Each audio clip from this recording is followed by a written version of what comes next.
Assalamualaikum warahmatullahi wabarakatuh. Bagaimana kabarnya anak-anak semua?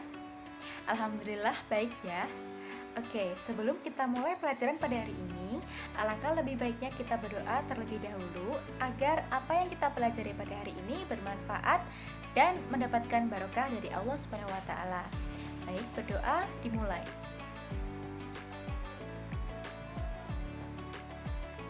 Berdoa selesai. Pada pertemuan kali ini, kita akan belajar mengenai hadis sumber ajaran Islam. Poin pertama yaitu memahami sejarah perkembangan hadis oleh Nabi Muhammad SAW. Sejarah perkembangan hadis pada masa Nabi Muhammad SAW itu terbagi menjadi 7 periode.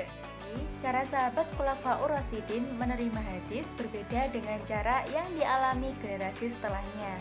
Pada masa itu, para sahabat memiliki semangat yang sangat besar untuk mendapatkan hadis secara langsung, melihat perbuatan, mendengar perkataan, bahkan tahrir Rasulullah. Oleh karena itu, mereka berusaha keras untuk selalu dapat mengikuti Rasul. Jika ada di antara sahabat yang berhalangan, mereka meminta sahabat yang lain untuk mengikuti kajian Rasulullah. Siapapun sahabat yang menemui dan mengikuti Rasulullah serta mendapat hadis dari Rasulullah, maka ia segera menyampaikan ke sahabat yang lain. Ada beberapa cara Rasulullah menyampaikan hadis pada para sahabat, yaitu melalui ceramah terbuka yang beliau berikan melalui sahabat tertentu, melalui praktik langsung yang dilihat para sahabat terkait hal-hal yang sensitif seperti yang berkaitan dengan keluarga dan kebutuhan biologis, disampaikan melalui istri Rasul.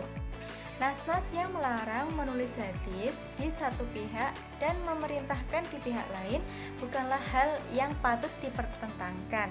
Larangan penulisan hadis pada masa Rasulullah dikarenakan adanya kekhawatiran bahwa hadis akan bercampur dengan Al-Quran yang masih berada dalam proses penurunan. Yang kedua, larangan menulis hadis itu bersifat umum, sedangkan izin menuliskannya bersifat khusus bagi orang yang memiliki keahlian tulis-menulis sehingga terjaga dari kekeliruan. Selanjutnya yaitu fase pengumpulan dan penulisan hadis.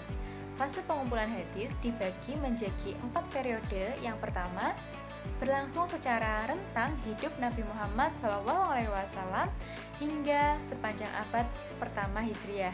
Pada masa ini Rasulullah hidup, bergaul, dan berbicara dengan masyarakat dan para sahabat, baik di masjid, rumah, pasar, maupun saat berjumpa dengan musafir.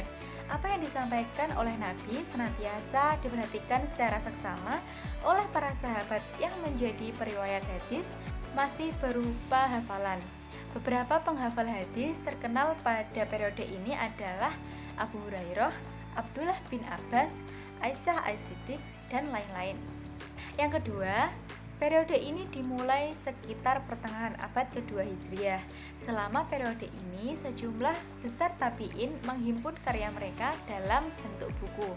Beberapa penghimpun hadis pada periode ini adalah Muhammad bin Ziyad Az-Zuhri. Ia dianggap sebagai ulama hadis terbesar di zamannya. Periode ketiga, hadis-hadis dipelihara dan dijaga.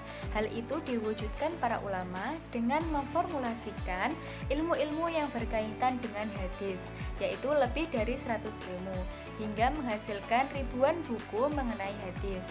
Salah satu penyusun hadis yang berasal dari periode ini adalah Imam Ahmad bin Hanbal. Ia menyusun kitab Musnad Ahmad yang berisi 30.000 hadis dalam 24 juz. Kemudian periode keempat, periode ini dimulai pada abad kelima hingga hari ini. Karya-karya yang dihasilkan pada periode ini antara lain penjelasan, catatan kaki, dan penerjemahan buku-buku hadis ke dalam berbagai bahasa. Pada periode ini pula, para ulama menyusun kitab hadis dengan mencuplik dari kitab-kitab yang ditulis dan disusun pada abad ketiga. Ulama hadis selanjutnya lalu menyusun syarh atau penjelasan dari buku-buku penjelasan hadis di atas. Selanjutnya yaitu penulisan hadis. Pentingnya untuk mengetahui lebih dalam mengenai sejarah perkembangan hadis adalah suatu yang menjadi fardu kifayah hukumnya. Dikarenakan hadis adalah sumber pokok ajaran Islam yang kedua setelah Al-Quran. Pada mulanya, Nabi memang melarang untuk menulis hadis dikarenakan rasa khawatir akan bercampurnya hadis dengan Al-Quran. Akan tetapi, setelah itu Nabi pun mengizinkannya. Adapun periode-periode sejarah perkembangan hadis itu dapat dibagi menjadi beberapa bagian. Yang pertama, perkembangan hadis pada masa Rasulullah. Yang kedua, perkembangan hadis pada masa sahabat dan khilafah ar-Rasyidin. Yang ketiga, perkembangan pada masa sahabat kecil dan tabi'in. Yang keempat, perkembangan hadis pada abad 2 dan 3 Hijriah 5. Dan dari periode-periode tersebut, hadis mulai mengalami perkembangan.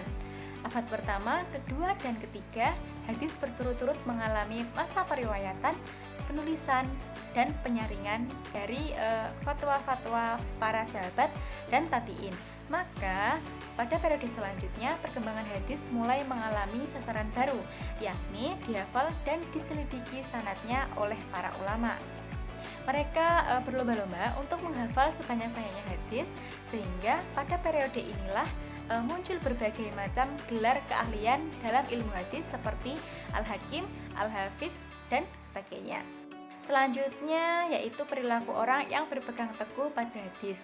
Yang pertama, mempelajari unsur-unsur hadis, maka rasa ingin tahu harus ditumbuh kembangkan untuk dapat menjadi seorang muslim yang sesungguhnya.